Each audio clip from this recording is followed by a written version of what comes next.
President Zelensky has characterized this conflict as World War I with drones, two armies facing each other from entrenched positions, with every big push forward taking heavy casualties for minimal territory gained.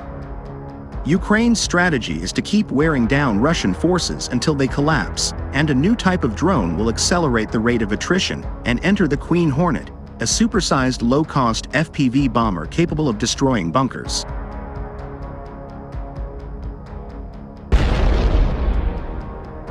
The Queen Hornet, or Queen of Hornets, is the latest product from Wild Hornets, a not-for-profit organization supplying combat drones to Ukrainian forces.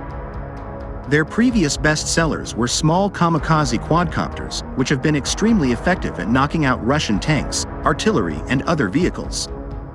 Priced at around $500, Wild Hornets FPVs are cheap and fast, enough to chase down Russian logistics trucks, and there are even videos of them hitting ATVs and assault troops on motorbikes.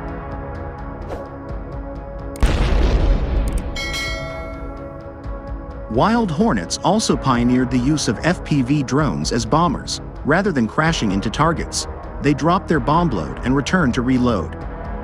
FPVs, originally designed for racing, have more powerful engines than other quadcopters, so they can carry a payload of 5 pounds, 2.5 kilos or more, compared to about 500 grams, 1 pound for Mavic-type consumer drones.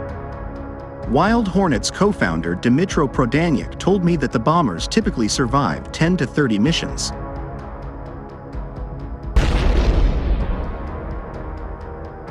Small drones can drop hand grenades, which are more than enough to destroy an abandoned tank and are effective against troops in trenches and foxholes.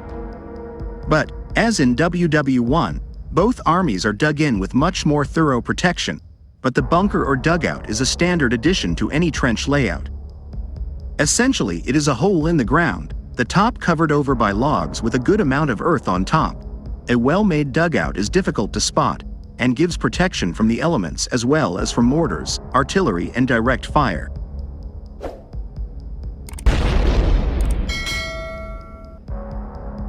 The earth and wood covering are effective at absorbing blast and shrapnel, and a dugout if proof against anything short of a direct hit.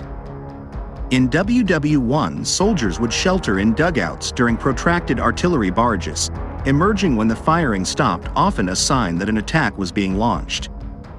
The same design is still in use today, though the modern version may boast extras like electricity and radio communications.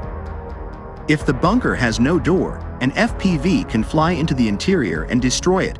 Otherwise, it is a tough target for a force lacking heavy artillery.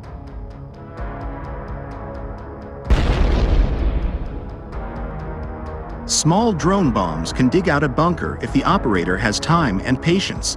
A recent video shared by tireless OSINT analyst Andrew Perpetua shows a drone operator returning again and again to bomb the same Russian bunker.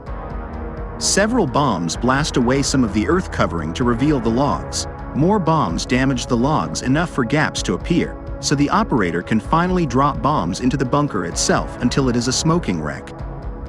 The video shows at least 17 attacks, which would have taken most of a day. The Russians likely vacated the bunker when they realized the attacker was not going to give up.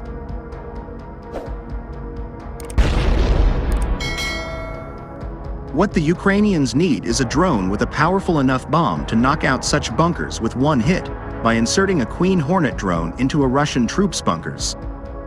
While Ukraine has its fleet of famed Baba Yaga night bombers, these tend to be assigned to special attack units and are relatively expensive at $20,000 plus.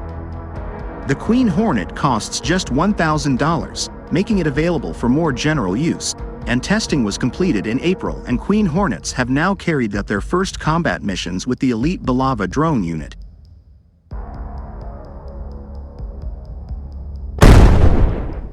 Previous Hornets were based on 7 to 10-inch frames. The Queen Hornet has a 17-inch frame and more powerful motors.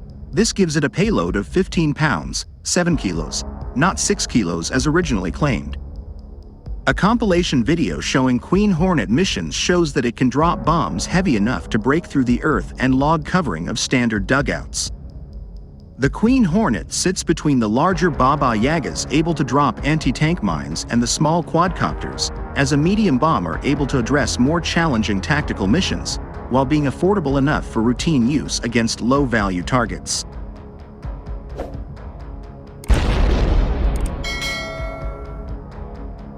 The Queen Hornet can also act as a giant kamikaze where required, and he also has a secondary role as an FPV carrier, and also can acting as a mothership and a flying repeater.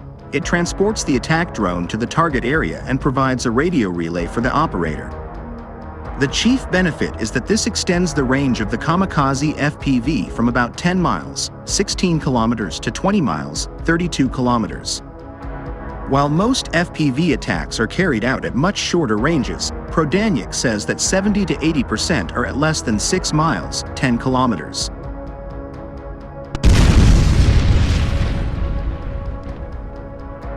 However, the extended range is particularly useful for hitting Russian vehicles which usually sit well back from the front line, including artillery, multiple rocket launchers, and air defense vehicles. Several sources have reported that the Russians now keep their tanks well back from the front line until they are to be used in an assault, due to the threat from FPVs. The extended range provided by Queen Hornet carriers means tanks will have to be pulled back even further, or risk being tracked down and planked by carrier-borne FPVs.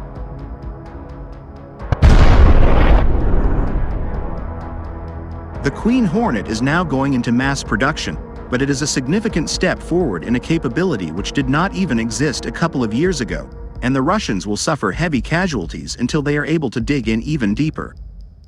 On the other hand, the US has given Ukraine manufacturing plans for more than 1,000 American weapons in hopes of helping Kyiv bolster its own arms production, two officials told media.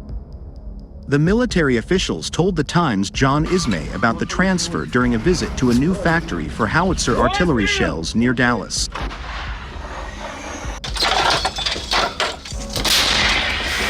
Drones and artillery shells have been among the most prominently used weapons in the war, but neither official was reported to have given further information on the plans.